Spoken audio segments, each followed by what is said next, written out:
بنگال کی زمین ہو سکتا ہے رات کی ٹھنڈی تو ہو، مگر مومنوں کے دلوں میں کبھی عشق رسالت کی ٹھنڈی نہیں آ سکتی۔ لہذا جتنی بلند آواز سے آپ نعرہ اور سبحان اللہ کہتے ہیں، عشق کا تقاضا یہ ہے کہ جب میرے مصطفیٰ کا ذکر آئے تو بلند آواز سے درود پاک بھی پڑھا جائے۔ بلند آواز سے پڑھیں درود پاک۔ اللہم صلی علی سیدنا محمد وآلہ واصحابہ الکرام ابنہ کریم وبارک وسلم۔ میرے عزیزو، ہر محبت کرنے والا اپنے محبوب کے ذکر پر جھوم اٹھتا ہے، لہذا درود مبارکہ ایک ایسی عبادت ہے جس کے ذریعے سے آپ نبی کریم صلی اللہ علیہ وسلم کے بہت قریب پہنچ جاتے ہیں۔ جب ذکر آ جائے میرے مصطفیٰ کا، لبوں کو بند نہ رکھو، بے اختیار حضور پر درود پڑھ لیا کرو۔ محفلوں کی چاشنی، محفلوں کا عطر بھی یہی ہے، ہماری روح کی غذا بھی یہی ہے۔ نبی پاک صلی اللہ تعالیٰ علیہ وسلم کی بارگاہ میں جس کا جتنا قرب ہوگا وہ درودوں کی برکت سے ہوگا۔ امام غزالی رحمۃ اللہ تعالیٰ علیہ نے لکھا ہے، بہرحال میں اپنی گفتگو کو آگے بڑھاتا ہوں یہ عرض کرتے ہوئے، یا رسول اللہ ابھی وہ امی فدا کا، یا رسول اللہ تیرے عشق کی بدولت مجھے زندگی ملی ہے، تیرے عشق کی بدولت مجھے زندگی ملی ہے، میری بات بن گئی ہے تیری بات کرتے کرتے، ہے جو زندگانی باقی یہ ارادہ کر لیا ہے، تیرے منکروں سے آقا میں مروں گا لڑتے لڑتے۔ عزیزان گرامی وقار، ہماری زندگی کا کل اثاثہ، ہماری زندگی کا کل سرمایہ، ہماری زندگی کا خلاصہ اور لب لباب حاصل کلام صرف یہی ہے جس کو اعلیٰ حضرت فاضل بریلوی رحمۃ اللہ علیہ نے فرمایا، انہیں جانا انہیں مانا نہ رکھا غیر سے کام۔ للہ الحمد میں دنیا سے مسلمان گیا۔ اور مرشد گرامی حضور تاج الشریعہ بدر الطریقہ رحمۃ اللہ تعالیٰ علیہ فرماتے ہیں، بلحوث سن سیم و زر کی بندگی اچھی نہیں۔ بلحوث کس کو کہتے ہیں؟ خواہشات کا پجاری، اپنے خواہشات کے پیچھے بھاگنے والا۔ اور سیم و زر کیسے کہتے ہیں؟ سونا اور چاندی کو۔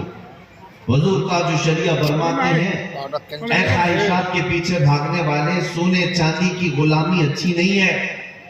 بلحوث سن سیم و زر کی بندگی اچھی نہیں، ان کے در کی بھیک اچھی، سروری اچھی نہیں۔ کل زندگی کا خلاصہ یہی ہے جو ہمیں ہمارے اسلاف سے ملا ہے، اور قرآن یہ کہتا ہے فَلْيَحْذَرِ الَّذِينَ يُخَالِفُونَ عَنْ أَمْرِهِ أَن تُصِيبَهُمْ فِتْنَةٌ۔ ایمان والوں کو یہ چاہیے کہ رسول کے حکم کی مخالفت کرنے سے بچیں، ورنہ کیا ہوگا؟ ان تصیبہم فتنہ او یصیبہم عذاب علیم۔ یا پھر یہ ہوگا کہ اگر تم رسول کے راستے کو چھوڑ کر چلو گے، فتنے میں مبتلا ہو جاؤ گے یا دردناک عذاب میں گرفتار ہو جاؤ گے۔ دو چیزیں ہیں، سمجھ کر کے چلو۔ نبی پاک صلی اللہ تعالیٰ علیہ وسلم کو اگر چھوڑ دیا، فتنے میں مبتلا ہوگے یا عذاب میں گرفتار ہوگے۔ میں ایک مثال آپ کو بتا دیتا ہوں۔ جنگ احد جو ہوئی تھی، جنگ احد اسلام کی یہ دوسری بڑی جنگ ہے۔ اس میں ہوا یہ تھا کہ نبی پاک صلی اللہ علیہ وسلم نے ایک اونچے ٹیلے پر 50 تیر انداز صحابہ کو کھڑا کیا تھا، اور ان سے کہا تھا کہ جب تک میں نہ کہوں اس پہاڑ سے نیچے مت اترنا، کیونکہ وہ لوکیشن ایسا تھا کہ کفار و مشرکین سامنے آتے تو یہ 50 تیر انداز صحابہ تیر مار دیتے، وہ سامنے آ ہی نہیں پاتے تھے۔ تو حضور پاک صلی اللہ علیہ وسلم کی یہ حکمت تھی، اور ان 50 تیر انداز صحابہ نے اچھے اچھے کافروں کو اوپر سے تیر مارا تھا۔ پھر جب جنگ جو ہے میدان میں چل رہی تھی، کفار مشرکین شکست کھا کر بھاگ رہے تھے، اپنا مال سب چھوڑ کر بھاگ رہے تھے۔ تو جو نیچے صحابہ تھے انہوں نے مال غنیمت جمع کرنا شروع کیا، جنگ ختم ہونے کو آ گئی۔ اب سنو، جو 50 تیر انداز صحابہ اوپر کھڑے تھے، انہوں نے یہ سوچا کہ ہم بھی اتر جاتے ہیں اور مال غنیمت جمع کرتے ہیں، چونکہ جنگ ختم ہو گئی۔ ان میں سے چند صحابہ نے کہا نہیں، اللہ کے رسول نے فرمایا جب تک میں نہ کہوں اترنا نہیں۔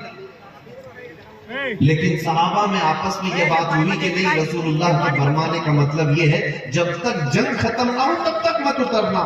جنگ ختم ہو گئی، وہ کفار بھاگ رہے ہیں، اب یہاں ہم کھڑے ہو کر کیا کریں؟ تو 40 کے قریب صحابہ اتر گئے، یعنی کئی صحابہ اترے۔ اب وہ جو مین لوکیشن تک خالی ہو گیا تو کفار و مشرکین کی طرف سے خالد بن ولید اس وقت آئے تھے، ابھی وہ ایمان لائے ہوئے نہیں تھے۔ جب انہوں نے دیکھا کہ یہ اونچا ٹیلا خالی ہو گیا، 200 لشکریوں کو پیچھے سے بھگاتے ہوئے لائے اور جو اوپر کھڑے تھے صحابہ ان سب کو شہید کیا، اور واپس آ کر کے جو صحابہ مال غنیمت جمع کر رہے تھے سب پر حملہ کیا، اور جو بھاگے ہوئے کافر تھے وہ بھی پلٹ کر آ گئے۔ دونوں کے بیچ میں صحابہ پس گئے، 70 صحابہ کی جانیں گئی اس جنگ کے عہد میں۔ میں یہ بات کیوں عرض کر رہا ہوں، سنو، یہ وہی جنگ ہے جس میں حضرت امیر حمزہ کا سینہ چاک کر کے کلیجہ نکال کر چبایا گیا ہے۔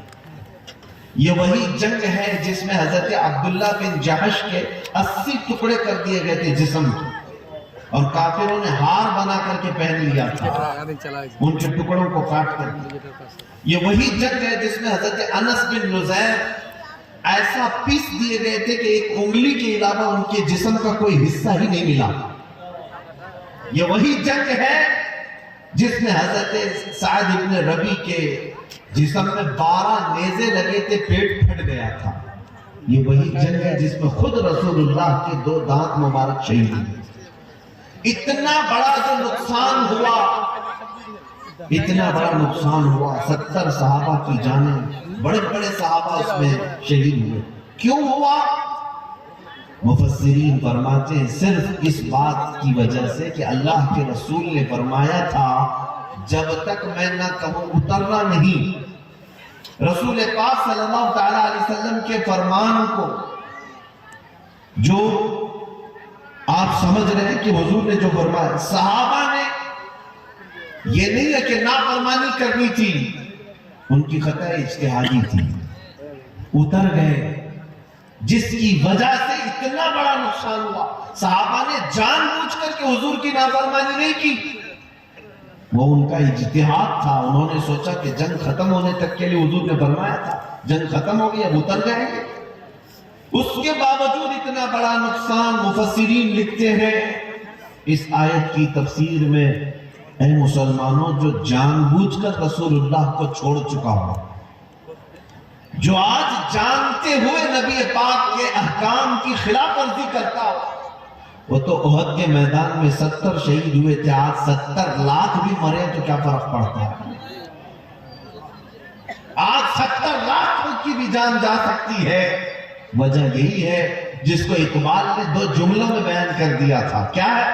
ان کے جو ہم غلام تھے خلق کے پیشوا رہے ہیں، ان کے جو ہم غلام تھے خلق کے پیشوا رہے، ان سے پھرے جہاں پھرا پھر آئی کمی وقار میں، ان سے پھرے جہاں پھرا پھر آئی کمی وقار میں۔